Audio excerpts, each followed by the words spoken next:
decided that the Brewer game was more important than the board meeting. And, which I guess I can't do. Comments or correspondence, anything, Rachel? No. Public appearances or hearings? No, sir. No hearings.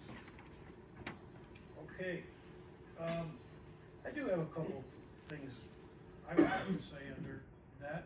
Some good news, the Runsheimer building finally got closed upon. Case International has bought the Runsheimer building and probably bring 100 to 150 jobs to Waterford, and that's fantastic news. We've known about this for a while. Maybe 200 jobs. That's a big office building. That's awesome news. And they finally closed upon it. They're going to do some renovations. It's been in the Business Journal, so I think it's pretty safe that we can talk about it. It's great for our community. And I talked to the assessor today. Just a little bit of information about how assessments work. Generally, he gave me the number of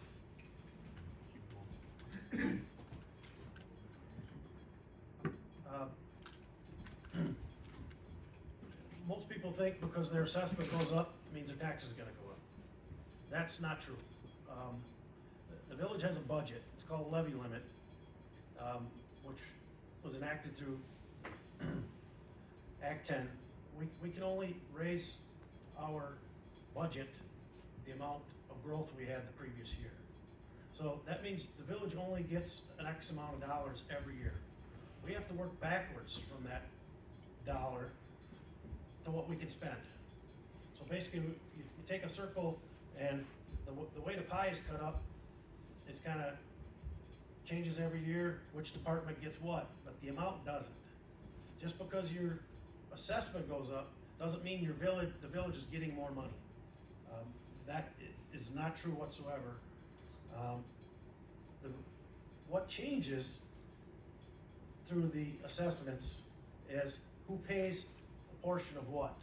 So, like this year, I asked the assessor today that the average growth was 5%. So these are all just general statements, but just to kind of try to get you to understand it. If your house went up over 5%, then chances are your taxes are gonna go up. If your house went up under 5%, your taxes are probably gonna go down. If everybody in the village went up exactly 5%, your taxes be the same as last year. I'm talking about village taxes.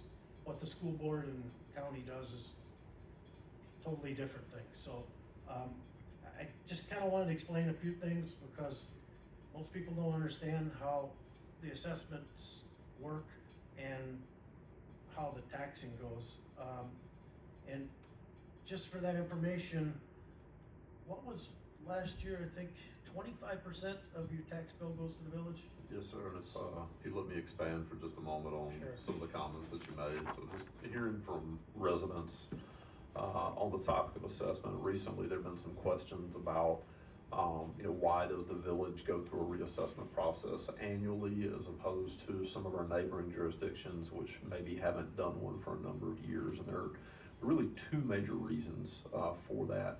Reason number one is, as President Houston was alluding to, a concept known as apportionment of taxes. It is a statutorily required process that our school districts, both of them, the community college district and the county, have to go through each year, where the tax burden is shifted around all of the underlying taxing jurisdictions. And the challenge with that is really made apparent through a process known as beta slippage. So it's an investment term. I don't think we have a term that's 100% applicable in Wisconsin, so I'm pulling that from investing as a way to try to describe this. In that each and every year, if communities do not keep up their assessment roll, what happens is a transfer of cost burden from one municipal jurisdiction to another. So what our residents should see in this coming year, as I understand it, the Village of Rochester is going to go through a reassessment. They haven't in many years. And the town of Waterford is going to go through a reassessment, which it hasn't in many years. As a consequence, we should see the following. That is that the schools, county, and community college tax burdens should shift back out to those jurisdictions. Their taxpayers, so they pay a fair share for that. It's an imperfect system all the way around. I believe our residents are best served by going through that annual process. So I indicated at the start of this, there are two real reasons that we do it. So that's reason number one, making sure the school apportionment is fairly laid out between all of the underlying jurisdictions. Reason number two is how do you balance a situation between new property owners and existing property owners? The state sets a number, it's 80%. And when your assessment ratio, which is effectively a ratio between real market value and assessed value, reaches an 80% threshold, i.e. market value is one number and the assessed value is 20% less than that, the state says, hey, you have to go through a reassessment process. So for example, in Rochester, longtime residents have been being subsidized by new incoming residents who get a mark-to-market value on their assessment on the year that the transaction takes place. So what will happen through the reassessment process, because it's been so many years since that's happened, is newer residents will get a pretty substantial break on their taxes, and the cost will then be pushed over to longer standing residences who purchased their home many years ago prior to the last reassessment. So all in all, 2026 fiscal year should be a true up for all three communities. I'm not really sure where Norway is in that process, or the little bit in Raymond that the school district has. Either way, should be positive overall for our residents. Thank you, Zeke. And I guess I'll just make a comment. Next time your neighbor comes up to you and says, oh, wow, am I getting a great deal? You should say, oh, well, you should tell me thank you because I'm paying you a portion if you're getting that good a deal. If you let me share a story for just a second, because you and I went through this a couple of years ago.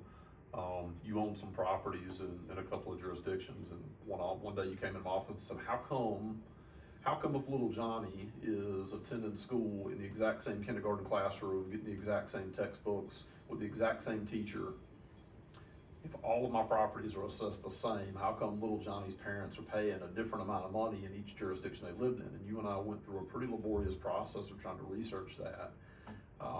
And it was true. Little Johnny's parents in each jurisdiction was paying a different rate to the school districts for the exact same assessment on the homes. I don't think residents realize that. We learned a lot in that process. We did. Okay, I'm gonna move on. Enough about taxes. We'll worry about that in December. Discussion on resolution 1029-033125, resolution authorizing the borrowing of $3,694,000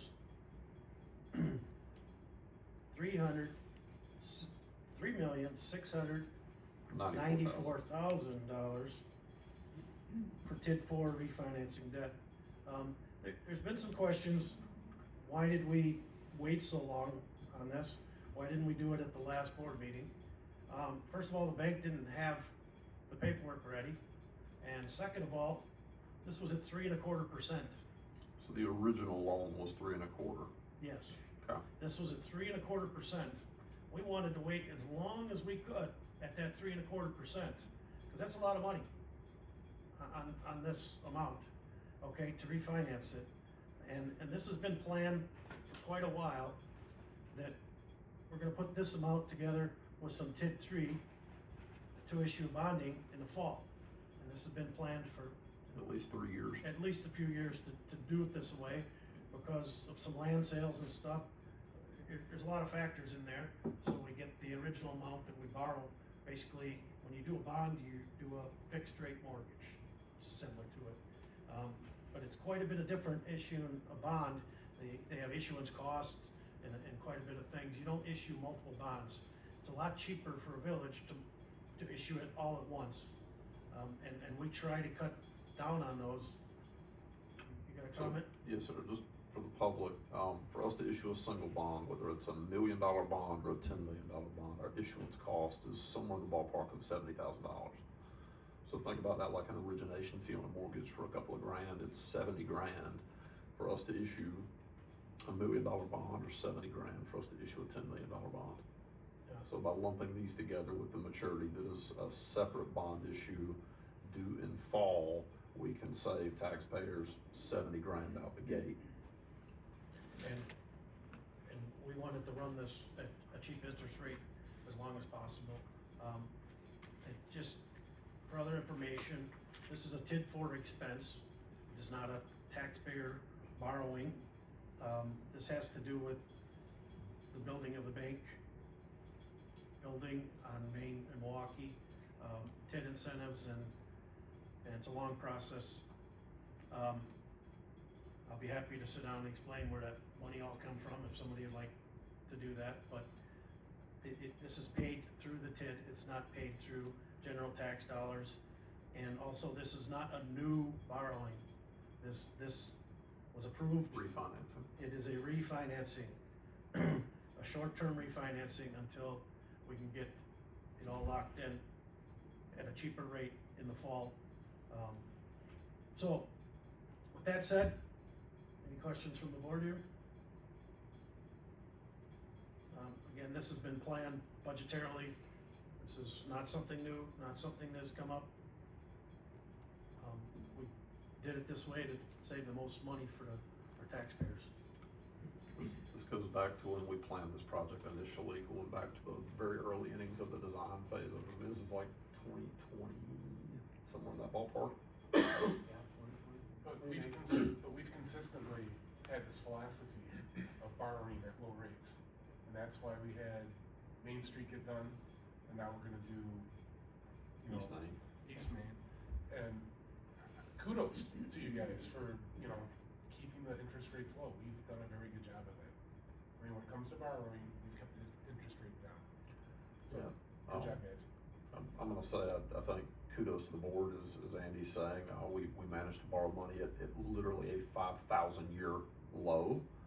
If you look at historic interest rates, I don't think anybody else has been able to pull that off. Fortunately or unfortunately, that time has passed, and now we're getting back into some more market rate from a historical average standpoint interest rates. That's one of the reasons why we got so much done. Right. We're still coming in low. Like, No doubt. 3.2. without raising the tax burden on our average taxpayer. I'll make a motion to approve Resolution 1029-033125. I'll second it. Do we need a roll call on You this? do. Rachel? Nash. Aye. Holnow. Aye. Houston. Aye. McReynolds. Aye. Jaskey. Aye. Ewert. Aye. Goldhammer is excused. Okay, well,